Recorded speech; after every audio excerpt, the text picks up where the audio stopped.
Imaginez ceci. L'ange de la mort se tient debout, l'épée levée sur Jérusalem, prêt à déchaîner le jugement divin. Dans un moment de désespoir et de courage, un homme s'avance, le roi David.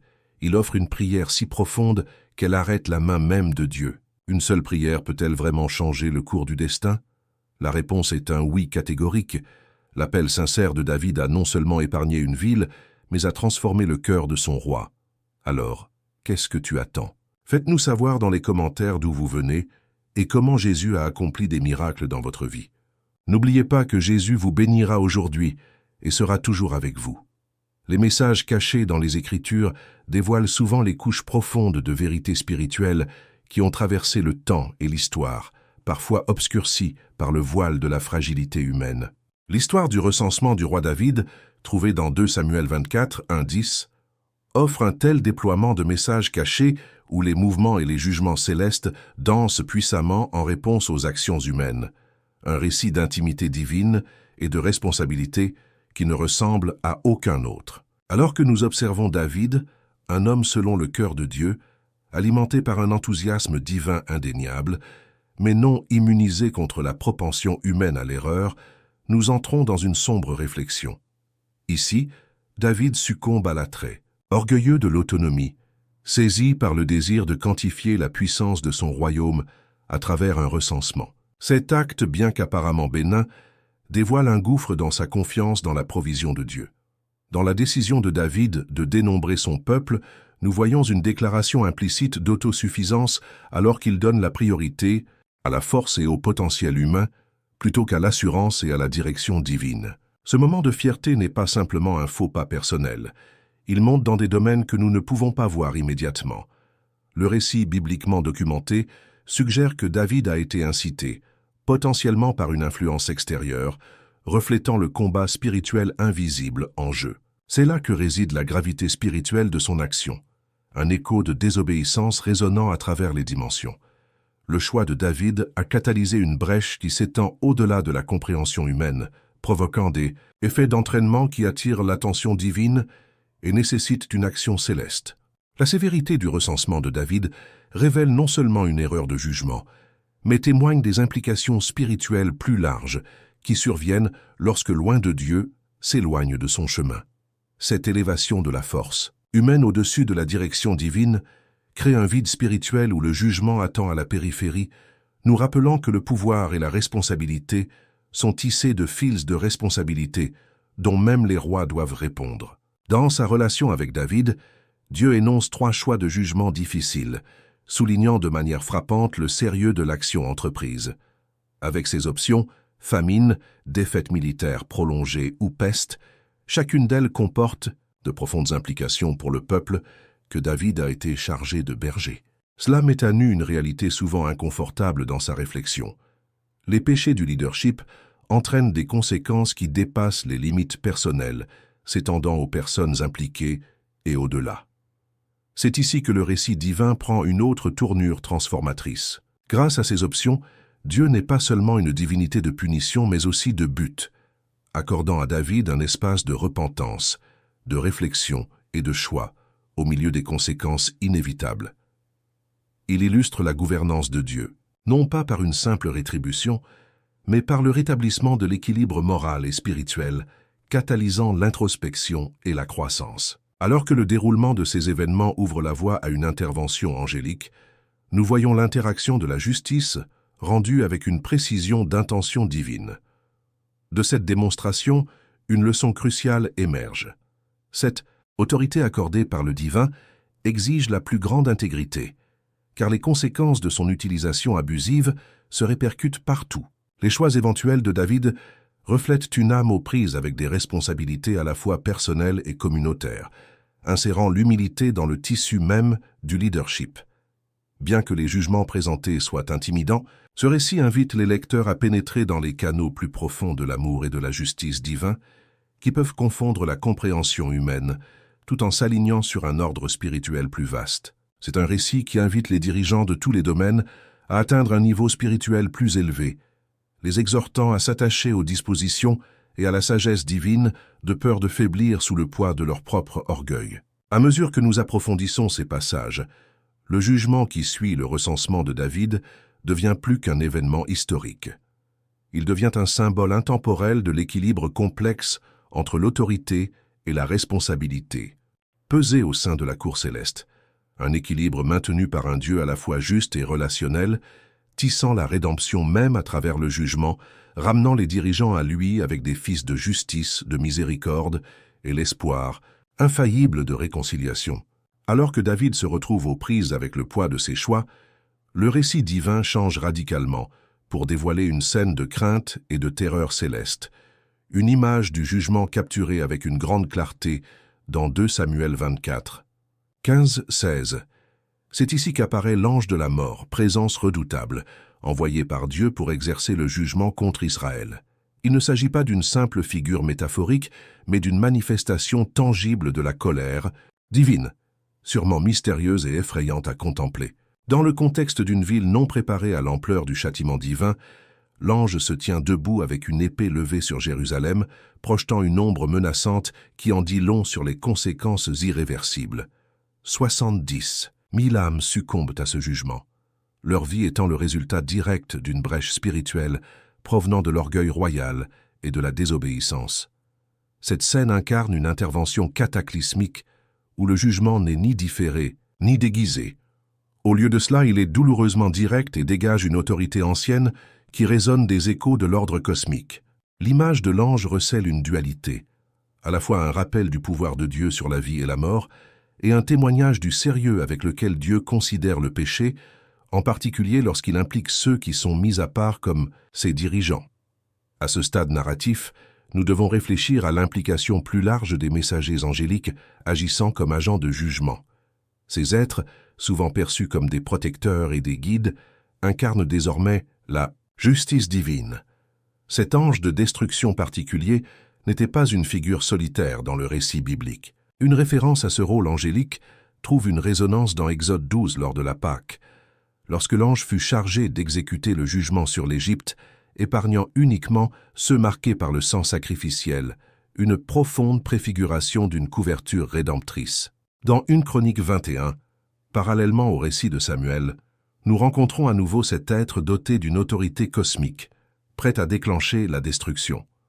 La gravité de ce rôle céleste suscite de profondes questions sur la nature des messagers divins. Lorsque les envoyés de Dieu assument le rôle du jugement, cela illustre un ordre bien au-delà de l'intervention humaine. Aucune défense terrestre ne tiendra lorsque le mandat divin est d'exécuter la justice. Le tableau peint est un rappel brutal, un coup de semonce à l'arc de l'orgueil et de la rébellion humaine, signalant que le péché a un poids bien plus important dans la balance divine que ne le permettrait la logique humaine. L'imagerie de l'ange au-dessus de Jérusalem engendre la contemplation de la position de l'humanité dans le drame cosmique global. Cela soulève des questions cruciales sur l'intercession, la repentance et la sainteté. Qui peut tenir debout lorsque le jugement divin est décrété? Comme on le voit tout au long de l'histoire biblique, ce n'est pas un simple rituel ou un héritage qui retient la main du jugement, mais plutôt un cœur tourné vers la véritable repentance et l'intercession. Alors que les épées du jugement angélique sifflent dans les cieux, cela annonce une ère de réflexion sur le caractère sacré de la loi divine et sur le fossé sans mesure que le péché a creusé entre Dieu et l'homme.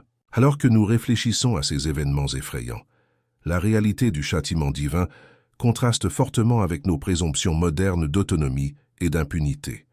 L'ange à l'épée tendue est un signal d'alarme qui donne à réfléchir, soulignant que la patience divine, bien que profonde, a des limites délimitées par la justice. Le caractère de Dieu, révélé de manière constante à travers les Écritures, juxtapose sa miséricorde et sa justice, nous rappelant souvent à travers ces récits que ces normes restent suprêmes, sans compromis par les atténuations temporelles. Pourtant, au milieu de cette scène de jugement qui se déroule, nous apercevons la lueur d'espoir prête dans les actions ultérieures de David. Lorsqu'une catastrophe imminente se profile, c'est l'intervention par une intercession constante, comme nous l'explorerons plus tard dans le récit, qui révèle le cœur de Dieu, miséricordieux et prêt à céder lorsqu'on l'appelle avec sincérité. Ce moment de transition devient le point d'appui sur lequel repose un retour potentiel à la faveur divine, dans l'attente d'un appel passionné de celui qui est prêt à se tenir dans la brèche.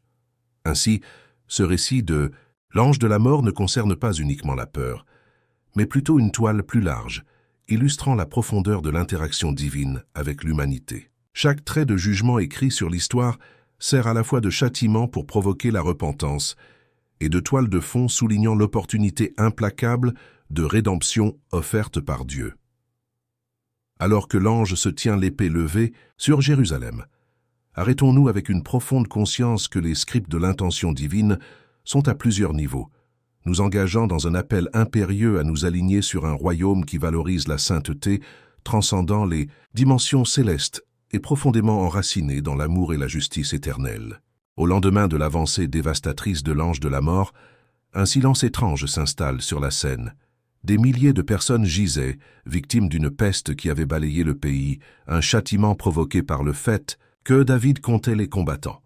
Une décision qui reflétait la fierté et une confiance mal placée dans la force humaine au détriment de la providence divine. L'air est chargé de chagrin et de colère divine, alors que l'ange se prépare à frapper Jérusalem, doté d'une autorité cosmique.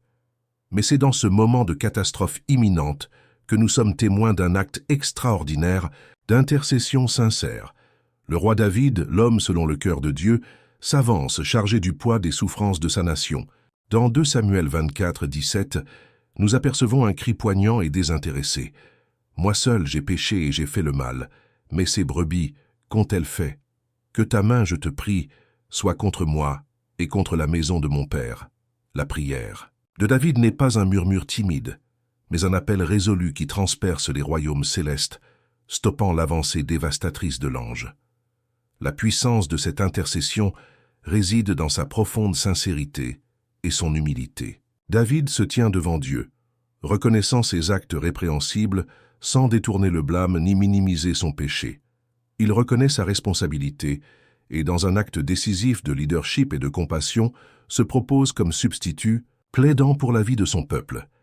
La scène rappelle la tradition séculaire de l'autorité d'intercession, où les dirigeants et les prophètes se tenaient à l'écart des autres.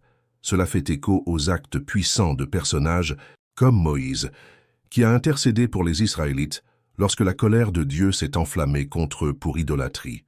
L'appel de Moïse était si convaincant que Dieu a décidé de renoncer au mal qu'il avait menacé.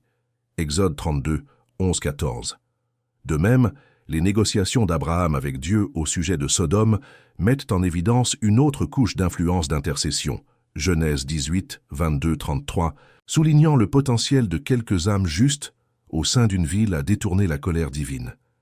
Pourtant, le plaidoyer de David va plus loin qu'un simple plaidoyer. C'est la préfiguration d'un plus grand acte d'intercession substitutif trouvé en Jésus, qui a volontairement porté les péchés de l'humanité sur la croix. En donnant sa vie, Jésus incarne la forme ultime de sacrifice de soi et d'intercession, comblant le fossé entre la justice divine et la miséricorde.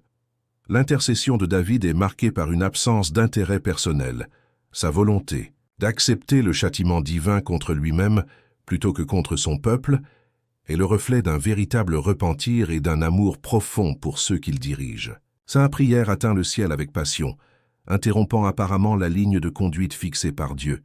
Il est ordonné à l'ange de rengainer son épée, faisant passer l'élan du jugement à la miséricorde.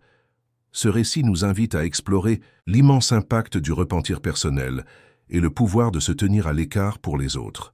Dans notre monde contemporain, où le rejet des reproches et l'évasion des responsabilités sont des mécanismes d'adaptation courants, l'exemple de David nous rappelle le pouvoir transformateur de la reconnaissance de nos défauts. Sa prière est une invitation à une profonde introspection et à l'humilité, en choisissant de confronter nos échecs intérieurs plutôt que de les projeter vers l'extérieur. Comprendre le concept d'autorité d'intercession est crucial. Cela nous encourage à réaliser que nos prières peuvent provoquer des changements au-delà de notre réalité immédiate. On nous offre une invitation sacrée à rejoindre une lignée d'intercesseurs, appelant à la miséricorde divine dans les moments de jugement. Cette tâche n'est pas réservée aux seuls héros bibliques. En Christ, tous les croyants partagent cette fonction sacerdotale, avec le pouvoir de solliciter et d'influencer le cours de l'histoire par la prière. Le moment de brisement, de compassion et de repentance de David touche le cœur de Dieu, démontrant comment une véritable contrition et une intercession peuvent littéralement changer le cours d'une catastrophe imminente. C'est un témoignage de la croyance persistante, selon laquelle la prière possède le pouvoir de modifier les trajectoires divines, de calmer la tempête du jugement et d'inaugurer la paix. Ainsi, alors que nous combattons quotidiennement le brisement et la grâce divine, puissions-nous porter le flambeau de l'intercession, forgé dans l'humilité et l'amour. Comme David, Moïse, Abraham et finalement Jésus, nous sommes appelés à avancer, à prendre la parole et à intercéder, allant au-delà du domaine physique jusqu'au cœur des cieux. Alors que nous acceptons cet appel, que nos propres prières interrompent les cieux, devenant des canaux de grâce et des instruments de miséricorde divine dans le monde. À la suite de l'appel personnel de David à la miséricorde divine, nous nous trouvons entraînés dans un moment charnière qui allait façonner le paysage du culte israélite et incarner l'échange profond du jugement contre la miséricorde. Ce chapitre est centré sur un autel, une structure apparemment ordinaire, qui devient le cadre d'une interaction divine extraordinaire. La directive de Dieu à David était claire: bâtissez un autel sur l'aire d'Araouna, le Jébusien. Ce commandement fait suite à un cas déchirant où l'ordre de David de procéder à un recensement a provoqué le mécontentement de Dieu, conduisant à un fléau dévastateur. David, frappé par la culpabilité et cherchant à éviter la destruction de son peuple, se repent. C'est ce moment, brûlant par sa vulnérabilité, qui précède la construction d'un autel destiné à être bien plus qu'une dalle de granit sur un champ. Une aire de battage, par nature, est un lieu de séparation. C'est là que la paille est vannée, et dans un sens spirituel, cela signifie un lieu de jugement, un lieu approprié pour un autel destiné aux offrandes destinées à détourner la colère divine. L'aire d'Araouna représentait ainsi un lieu où se profilait le jugement personnel et collectif. Pourtant, ici, au milieu de la poussière et de la tension d'un jugement imminent, quelque chose de profond se produit. L'acte d'obéissance de David, stimulé par un cœur désespéré en quête de miséricorde pour sa nation, transforme ce lieu d'un lieu de destruction potentielle en un lieu de vie et d'espoir. Au fur et à mesure que le récit se déroule, les actions de David ouvrent la voie à une transformation. Il achète l'aire à Araouna, refusant l'offre du roi de la prendre gratuitement, insistant sur le fait que son sacrifice soit réel, significatif et coûteux. L'insistance de David souligne un principe essentiel.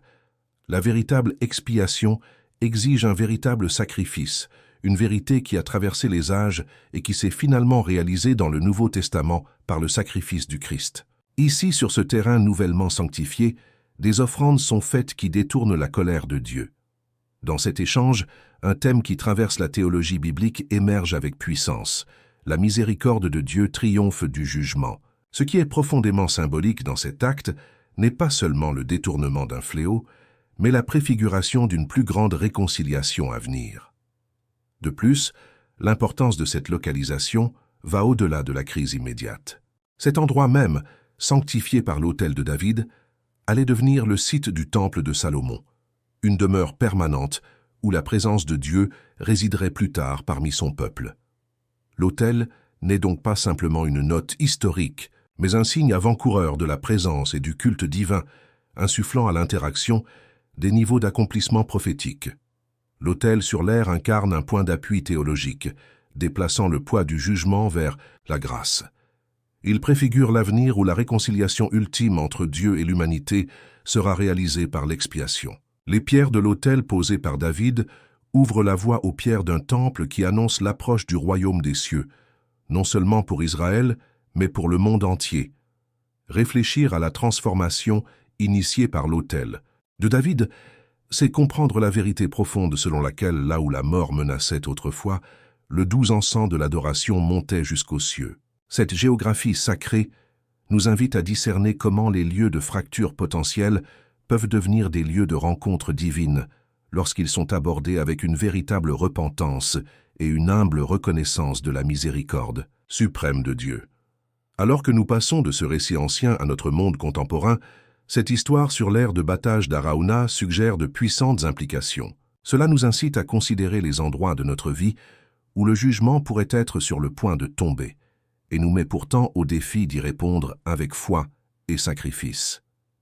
Tout comme David, nous sommes invités à transformer un jugement potentiel en lieu de culte, échangeant la colère en attente contre des déclarations de l'amour miséricordieux de Dieu. Ainsi, l'autel symbolise une communion qui s'étend à travers les âges, murmurant des assurances d'espoir récupérable là où il ne semblait que ruine. C'est un monument à la fidélité divine, proclamant la possibilité de la rédemption même dans les nuits les plus sombres de la vie. Que nous nous trouvions sur une ère de battage littérale ou dans les lieux spirituels qui exigent notre intercession, la promesse demeure. Par la miséricorde, la mort est engloutie dans la victoire. Imaginez un monde au bord d'un bouleversement spirituel. Un paysage qui n'est pas sans rappeler le nôtre, où les lignes de bataille entre le bien et le mal s'estompent au milieu de la vie quotidienne. Ici, dans l'ombre des villes animées et des maisons tranquilles, se profile un conflit ancien, un drame de péchés et de salut répétés à travers les âges, se répercutant bruyamment à l'ère moderne. C'est un espace où les péchés, personnels et collectifs, entraînent des conséquences invisibles, faisant écho aux Écritures qui mettent en garde contre de tels pièges. Ézéchiel 22, 30 capture de manière poignante ce récit, dans lequel Dieu cherche quelqu'un qui pourrait se tenir dans la brèche au milieu de la rébellion d'Israël. Il cherche un intercesseur pour éviter la calamité, une âme prête à jouer le rôle de médiateur spirituel. Telle une sentinelle solitaire, cet individu plaiderait au nom du peuple, intercédant pour mettre un terme à la dévastation croissante. De la même manière, le monde d'aujourd'hui réclame des intercesseurs, ceux qui discernent les combats spirituels sous la surface des crises, les comprenant comme des éléments complexes d'une guerre invisible décrite dans Éphésiens 6, 12. Ici, on nous rappelle que les luttes auxquelles nous sommes confrontés ne sont pas seulement physiques, conflits familiaux, conflits sur le lieu de travail, tensions nationales, mais spirituelles. Ils s'étendent dans des domaines où des forces invisibles s'efforcent de semer le chaos et la confusion. Pour s'engager dans cette bataille, il faut être comme le roi David, une figure de profond contraste. Connu à la fois pour ses échecs et sa faveur divine, la vie de David reflète une dualité présente en chacun de nous, un pécheur mais un homme selon le cœur de Dieu. Son récit nous invite à reconnaître nos propres imperfections, tout en nous encourageant à faire confiance à la miséricorde et à la force divine. L'histoire de David devient un modèle, non seulement sur la façon de se tenir dans la brèche, mais aussi sur la manière d'utiliser la repentance, le courage et l'abandon comme armes. L'intercession n'est donc pas simplement une tâche, c'est un acte profond d'amour et d'engagement. Cela exige de sortir de nos zones de confort et de s'engager sur un champ de bataille, où la prière devient un bastion contre l'épée du jugement. Ce rôle demande à David d'être prêt à s'engager dans un combat spirituel avec foi et audace. Les croyants doivent naviguer à travers des problèmes personnels et sociaux complexes avec la conviction de ceux qui savent que les adversaires ultimes ne sont pas de chair et de sang. Ce sont plutôt les marionnettistes invisibles de la détresse spirituelle, des principautés et des puissances qui s'efforcent d'attirer l'humanité dans les ténèbres. Mais qu'en est-il du péché national? N'invite-t-il pas, lui aussi, une épée à frapper le pays? La voix de l'histoire murmure que les péchés d'un peuple ont souvent des répercussions collectives, une épée qui ne peut être retenue que par ceux qui sont disposés à s'incliner devant l'autorité divine. Dans notre monde, de transactions instantanées et de gratifications éphémères, il est facile de négliger les responsabilités communautaires que notre foi confère. Nous sommes chaque jour confrontés à un choix. Être des observateurs passifs ou des participants actifs à la dynamique spirituelle qui façonne notre époque. L'appel est urgent et retentissant. Qui s'agenouillera comme David, dans un pur abandon, pour retirer l'épée en priant? Qui se tiendra dans la brèche flamboyante pour déclarer que la miséricorde triomphe du jugement, non pas par la sagesse ou la puissance humaine, mais par la prière et le repentir? Le monde, comme autrefois, traverse des temps précaires. Pourtant, la promesse durable demeure que là où les gens se lèvent dans une fervente intercession, les marées tournent, les destins changent, et la paix divine commence à guérir les cicatrices d'un monde fatigué. Aujourd'hui, le monde a besoin de personnes dont les yeux sont sensibles aux pouls spirituels des courants sociétaux. Il a besoin de personnes qui n'ont pas peur de franchir les seuils spirituels, invoquant la miséricorde et la sagesse du Seigneur pour les familles, les communautés et les nations. Le défi est clair. Qui d'entre nous assumera le manteau de l'intercession, permettant à la volonté et à la vérité de Dieu de se manifester puissamment dans notre génération? Cela commence par s'agenouiller, en transformant l'acte en prière et en ouvrant nos cœurs au mystère qui se dévoile de la miséricorde divine. Puissions-nous relever ce défi, déclenchant une riposte transformatrice aux troubles spirituels que connaît notre monde.